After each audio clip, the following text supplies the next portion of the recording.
యెహోవా menu ఒకటుంది. ఇతర జీవరాశుల్ని చంపుకొని ఏవేవి తినాలి, ఏవేవి తినకూడదు, ఆల్మోస్ట్ అన్నీ తినచ్చు. క్రిమి కీటకాలు ఎగురుతుంటాయి కదా రాత్రిపూట, అలాంటివి తినకూడదు అని చెప్పి ఇచ్చినాడు. ఈ భూమి మీద జీవరాశులు కొన్ని కోట్ల సంవత్సరాల నుంచి ఉంది. జస్ట్ మానవ జాతి అవతరించి 1,00,000 సంవత్సరాలు మాత్రమే అయింది.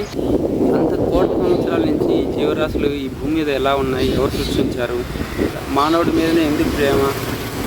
మానవుడు ఈ భూమి మీద చేయని అరాచకాలు, అకృత్యాలు లేవు. వాటి యొక్క మనుగడను నాశనం చేసి ఎన్నో రకాల జీవరాశులు ఈ భూమి మీద లేకుండా చేసినటువంటి దుర్మార్గుడు మానవుడు. యెహోవా చేసినటువంటి యెహోవా మెన్యూ చాలా తప్పు మెన్యూ. ప్రతి జీవి మీద ప్రేమ కలిగిన వాడే దేవుడు.